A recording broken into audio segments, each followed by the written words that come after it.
Mulher, Virtude e Fé. Um oferecimento Cargolift.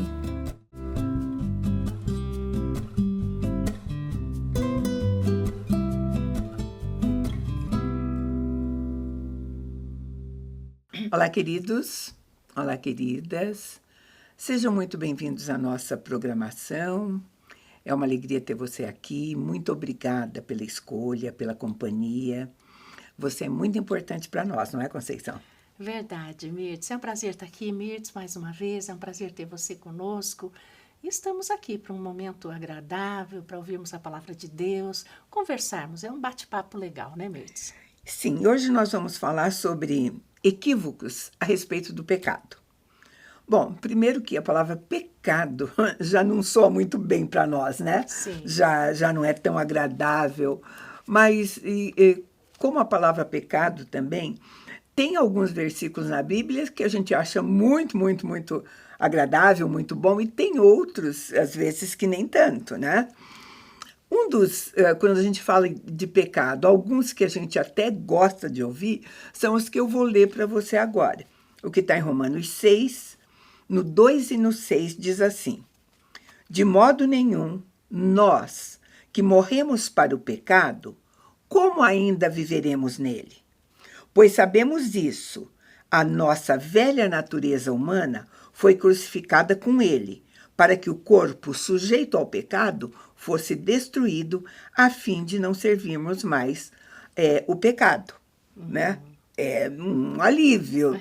Mas eu ainda vou continuar em Romanos 6, principalmente no verso 14, que diz assim: pois o pecado não terá domínio sobre vós, pois não estáis debaixo da lei, mas debaixo da graça. Uau! Fomos perdoados. Sim. E será que está tudo bem? É simples assim, né? A palavra é clara, né, Mirtz? Nós ainda estamos, apesar da palavra dizer que nós não estamos mais sujeitos ao pecado, nesse sujeito ao pecado, a gente pode encontrar um ponto de equilíbrio, mas podemos também ser enganados. Agora eu posso fazer o que eu quero, eu posso fazer o que eu tenho vontade, e não é bem assim. Não, eu vou pegar a própria Bíblia, porque quando você diz, a frase é forte, o pecado não terá mais domínio sobre nós, Sim, tudo bem. Sim. Né? Isso mas é ele não ele não é uma ameaça ainda, né? Pode ser uma pedra de tropeço. Porque no livro de Hebreus, no Hebreus 3, a partir do 12, nós vamos ler assim: irmãos, cuidado para que nunca se ache em qualquer um de vós um coração perverso e incrédulo que vos desvie do Deus vivo. Sim. Antes, exortai uns aos outros todos os dias, durante o tempo que se chama hoje, para que nenhum de vós seja endurecido pelo engano do pecado. Você pensa, agora eu nasci em Cristo, não tenho mais pecado nenhum e posso levar a vida do jeito que eu estou levando. Não é bem assim. Não. Você tem que ter esse cuidado, porque a tua vida ainda está sujeita ao A palavra está engano do clara, pecado. diz que nenhum de nós está isento dos equívocos do pecado, que é a pauta da nossa conversa, né? E pede, eu acabei de ler para você, para que a gente cuide disso, né? Sim.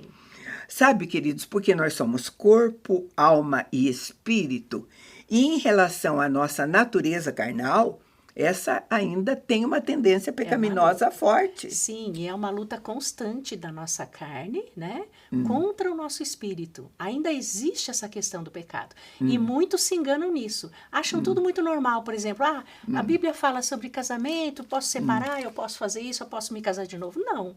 Existem princípios da palavra de Deus que devem ser seguidos quando nós conhecemos o Senhor, né? O livro de Romanos 7, hoje a gente vai passear um pouco por alguns textos da Bíblia para que esse assunto fique muito claro, né? Sim. Romanos 7, do 14, a partir do 14, diz assim: porque nós sabemos que a lei é espiritual, mas eu sou limitado pela carne, vendido como escravo do pecado. Sim. Eu não entendo o que eu faço, pois não pratico o que quero e sim o que eu odeio. Sim. E se faço o que não quero, concordo que a lei é boa.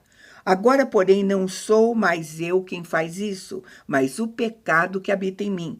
porque eu sei que em mim, na minha carne, não habita bem algum. Sim. Pois o querer está em mim, mas não o realizá-lo. Pois não faço o bem que quero, mas o mal que não quero. Portanto, se faço o que não quero, já não sou eu quem o faz, mas o pecado que habita em mim. Sim. E eu ainda vou ler uma o luta 20, constante. o 24 e o 25, porque é Paulo que está falando, Sim. sabe? E ele diz assim no 24, desgraçado homem que eu sou, quem me livrará do corpo dessa morte? Sim. Graças a Deus por Jesus Cristo, nosso Senhor. Desse modo, com a mente, eu mesmo sirvo a lei de Deus, mas com a carne, a lei do pecado. Sim. Né? Essa luta constante da carne humana é o que faz o homem errar o pé. E é muito claro, o Senhor é muito claro na palavra. Se você pender para o teu espírito, onde você encontra o Espírito Santo de Deus que habita ali, você dá para a vida, você tem um caminho de vida. Mas se você pender para a sua carne, você tem um caminho que vai dar para a morte. Não é aquela morte física, mas é a morte de não ter a intimidade e a comunhão com Deus. E muitas vezes nós vivemos na carne, muitos vemos grandes exemplos na vida do cotidiano do cristão, que acham que estão vivendo no espírito, mas estão vivendo na sua carne, né? Sabe, querido, por isso que, embora não seja tão agradável assim, é necessário, sim, a gente falar sobre equívoco e sobre o pecado, porque mesmo para nós, os cristãos, e alguns cristãos ainda acham que alguns pecados não são tão maus assim. Eu já vi alguém porque pecado é contrariar aquilo que Deus disse, aquilo que está escrito, né? Sim, fora da palavra Aí ele de Deus. diz, mas eu não estou prejudicando ninguém. Se tiver um prejudicado nisso, sou apenas eu. Então ele não se acha pecando. Né? Não está pecando contra os outros, mas está pecando contra Deus. Existem pecados contra Deus, contra as pessoas e contra o corpo. Sim. Existem pecados espirituais. Por exemplo, a glutonaria é um pecado contra o corpo. É um assunto que todo mundo acha que está numa boa. Sabe, pecado, Conceição? né? Então, porque as pessoas, principalmente as que nasceram em berço evangélico e que são ensinadas a berços cristãos, digamos assim. Sim. Então, elas realmente ficam livres daqueles que são os pecados gritantes, Sim, né? sim. Que é traição, vício, é a maneira de falar, realmente não usa palavrão, nunca ouviu em casa, não tem hábito, Sim. né? E então, normalmente se acham pessoas, tá tudo bem, né? Sim. Essas coisas gritantes não aparecem. Nunca matei, nunca adulterei, e Sim, por aí nunca vai. lesei né? ninguém, E eles não vão pensar nessas coisinhas pequenas. Por exemplo, o que falar demais, né? É um Às pecado. vezes é pecado, porque A se mentira. esse falar demais inclui mentira, fofoca, Sim, é pecado. sim. Comer demais, né? É pecado. Quando esse comer demais passa para o pecado da glutonaria, Sim. né? É uma linha muito tênue, né? Sim. Que você precisa observar. Sim. Né? E assim, tem muitos pontos fracos que a pessoa muito cristã desde pequena passa às vezes batida, né? E a gente precisa sempre lembrar, Mirtes, que mesmo desde o Éden, quando o engano entrou através da Eva, Deus fala algo e o inimigo ele sempre faz uma linha paralela muito parecida, dizendo para nós, não, mas você pode. Entendeu? Então, existe esse engano, por exemplo, você pode se enganar para fora, outra pessoa te enganar, mas existe a conversinha interior tua com você mesmo, que já é um pecado. Você falou no pecado do Éden. Com certeza, Eva não pegou aquela fruta para dizer assim, agora eu vou pecar. Não, ela foi enganada. Ela simplesmente queria provar daquilo. Ela foi uma conversa muito sugestiva que a levou a pensar, eu vou comer, não vou prejudicar meu marido, não vou prejudicar... Ela não ia prejudicar de fato ninguém. Ela só ia desobedecer a Deus. Comer o fruto da morte. Esse era o pecado, né? E hoje ela não é iria diferente. desobedecer a bem. Hoje não é diferente. Quando, por exemplo, o adultério, que é um pecado muito grande, todo mundo sabe que é pecado. Mas o adultério, ele não acontece fora de imediato. Ele acontece primeiro num diálogo teu com você mesma. Ah, meu marido não é tão bonito quanto o marido da fulana. Ah, não vai ter mal nenhum eu dar uma olhadinha. Ah, essa é uma conversa com a serpente. Isso é um pecado. E muita gente acha que não é, ninguém sabe, né? O que faz os grandes equívocos é a gente minimizar o pecado. Sim. Minimizar sempre. Sim. É o caso, voltamos ao Éden. O que vai acontecer? É uma mordidinha. Sim. Uma simples mordidinha, Sim. que mexeu com toda a humanidade. Sim. Né? Sim. Então, minimizar não adianta. É igual, por exemplo, uma mordidinha que mexeu a humanidade, um furinho pequeno, do tamanho de uma unha no casco de um barco. Sim. Né? É o marido que fala, Sabe? é só uma olhadinha. Não é.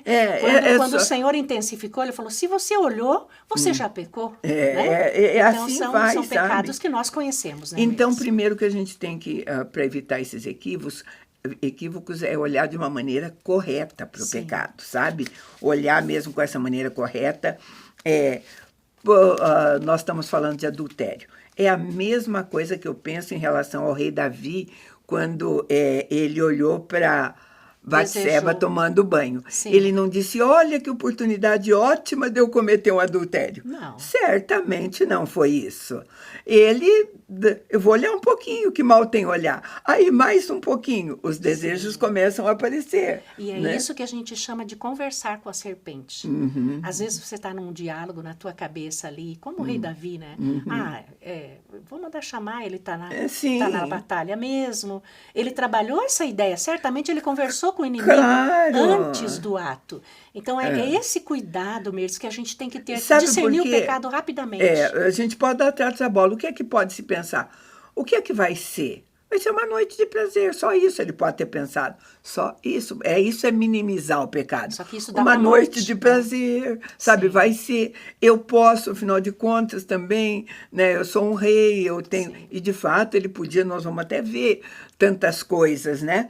Mas é assim, você minimiza e não dimensiona as consequências. Sempre que você minimizar o pecado, você vai estar evitando também de olhar para as possíveis consequências. E as consequências vêm, Mirtz. Então, nesse caso, ela ficou grávida. Se há arrependimento, por exemplo, pecado que você se arrepende de coração, pede perdão, ele tem uma mudança de atitude na tua cabeça. Agora, pediu perdão, confessou o pecado, como Davi fez.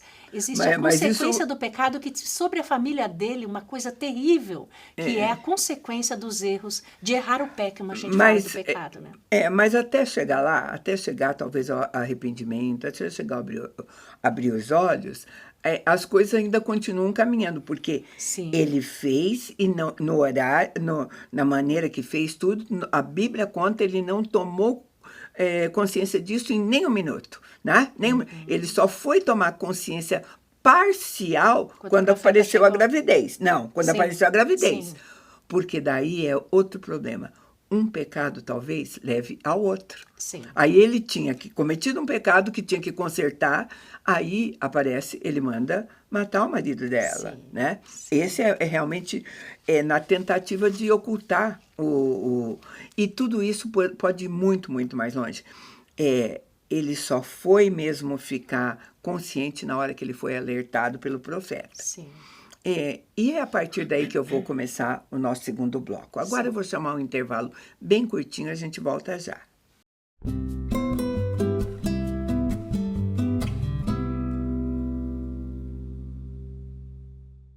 No mundo em constante transformação, nos posicionamos com a ética e a integridade. Alicerces para promover a justiça. Propomos o equilíbrio onde prosperidade e integridade caminham em conjunto, contribuindo para um mundo mais justo.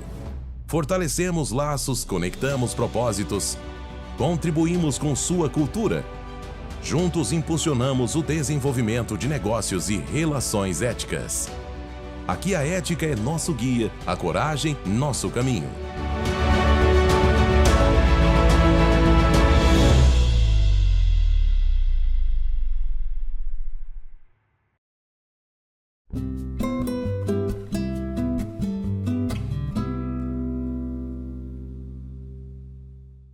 Estamos de volta. Nós estamos falando sobre equívocos quanto ao pecado e nós falamos de Davi. Ele foi ter uma consciência muito tardia, porque ele foi alertado pelo profeta, e a palavra de Deus diz assim em 2 Samuel 12, a partir do 10. Agora, pois, não se apartará a espada jamais da tua casa, porquanto me desprezastes e tomastes a mulher de Urias, o heteu, para ser tua mulher.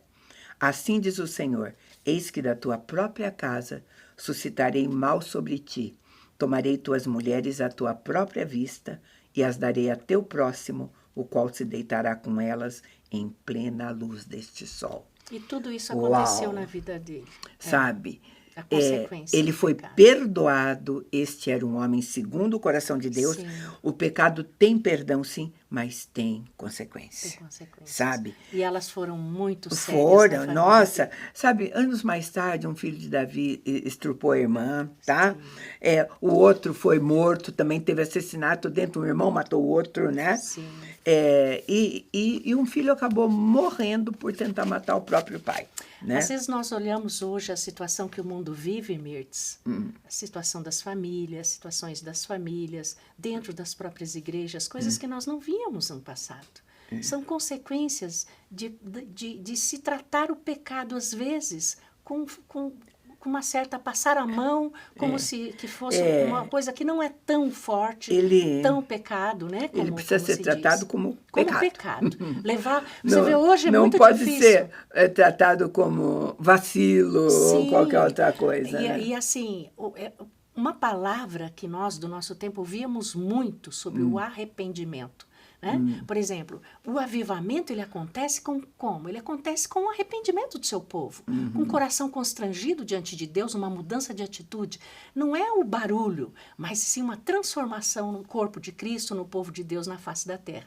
E está incluído isso, uma pregação sobre esse arrependimento. Né? E o arrependimento de Davi depois foi verdadeiro. Se você Verdadeiro. pegar o Salmo 51, Sim. eu quero ler partes para você.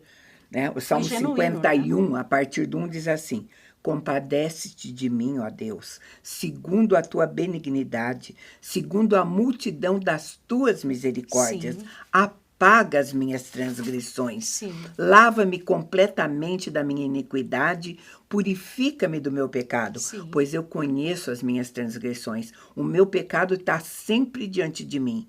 Pequei contra ti somente, Sim. e fiz o que é mal perante os teus olhos, de maneira que serás tido por justo o teu falar e puro o teu julgar. Maravilhoso. Tremendo, né? Tremendo, É esse arrependimento sabe? que nós precisamos. Sabe? Mirtz. É muito, Sim. muito tremendo, realmente sentiu todas as coisas.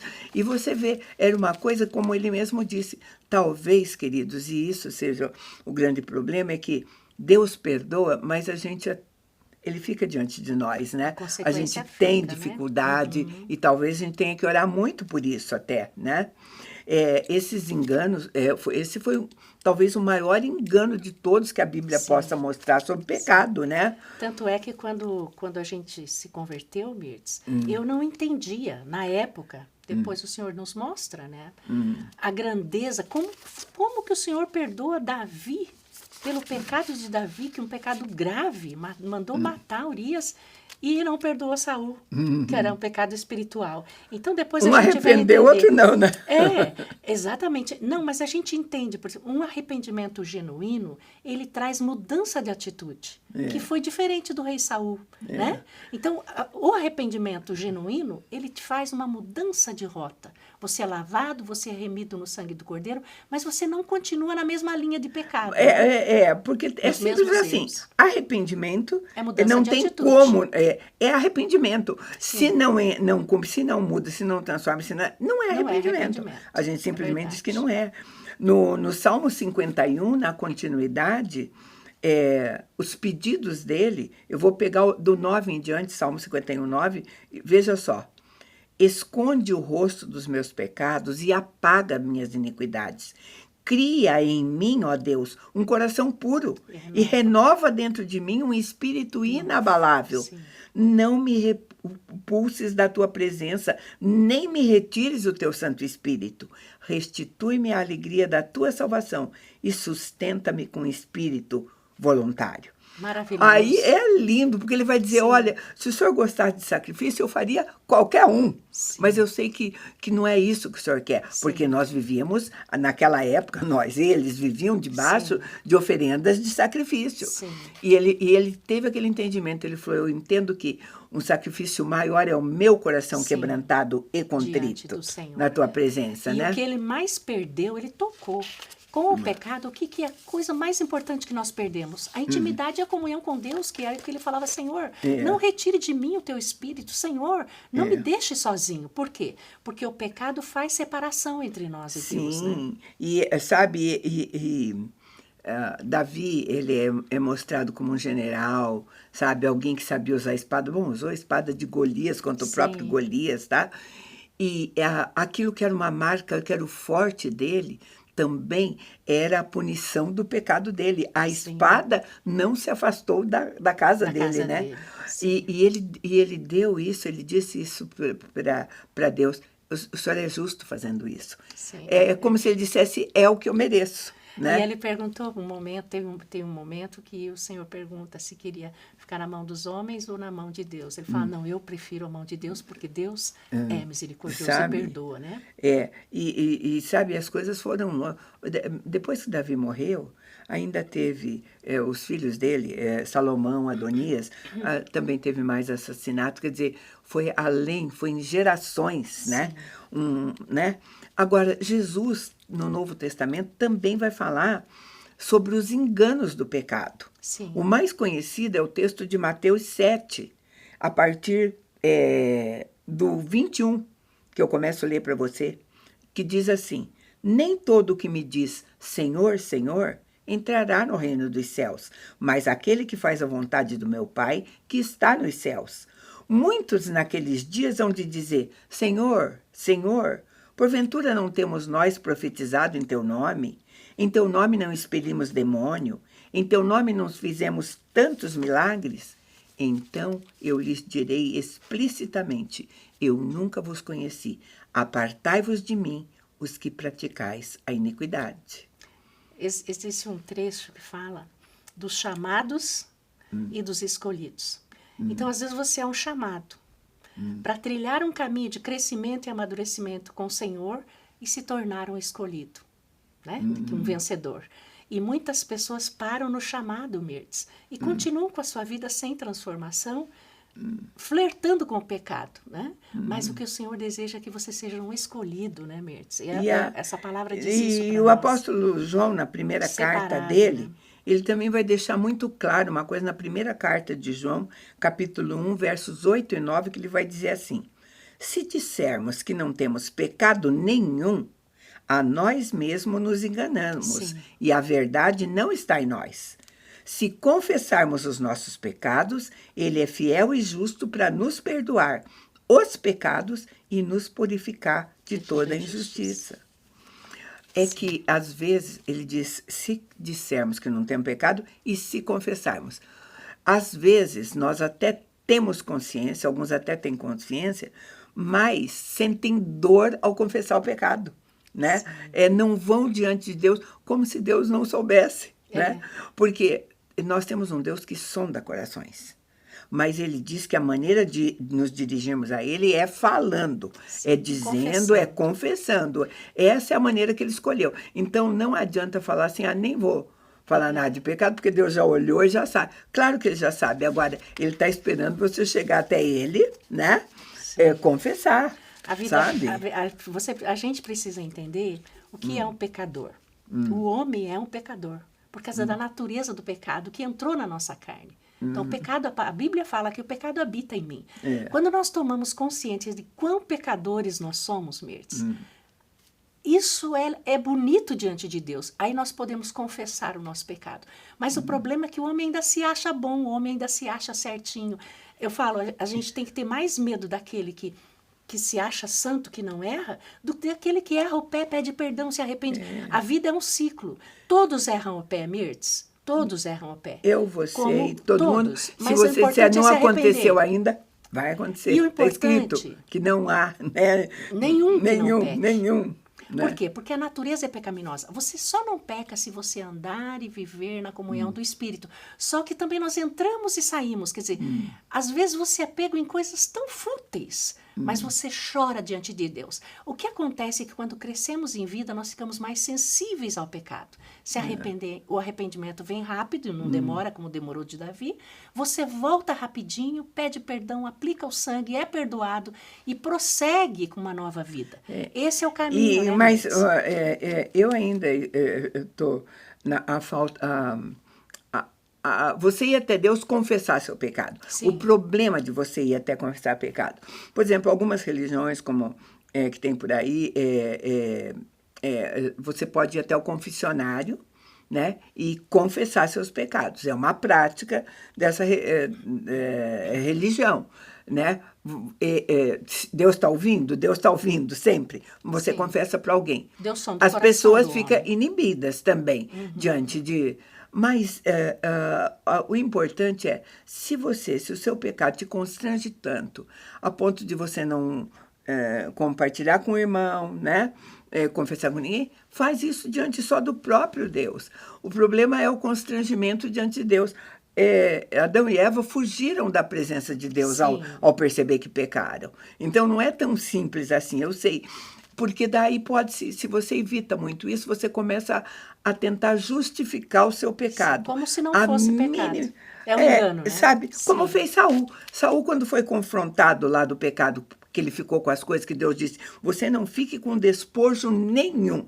Né? Confrontar diretamente. O que ele vai justificar? Mas eu fiquei para dar para o Senhor, para ofertar. Sim. Então, Deus não pediu isso. Nós vamos encontrar justificativas para nós. Isso é o engano do pecado, por exemplo. É o equívoco do pecado. O que acontece com as pessoas hoje nos relacionamentos.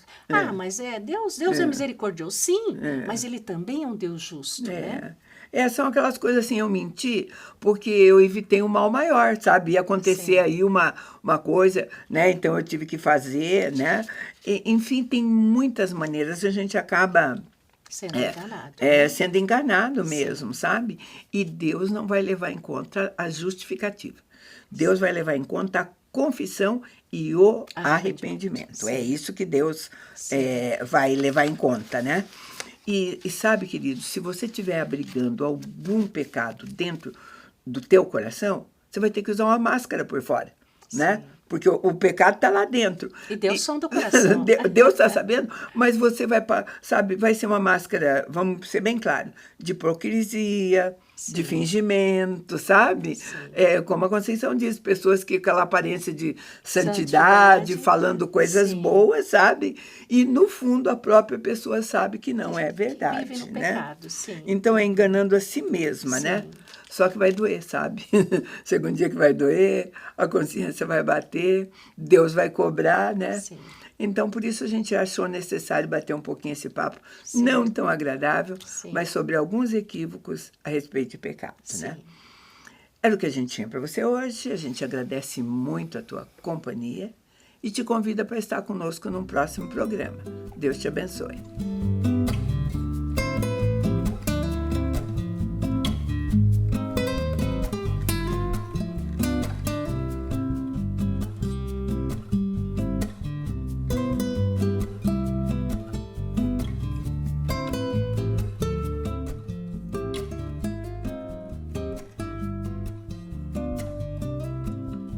Mulher, Virtude e Fé.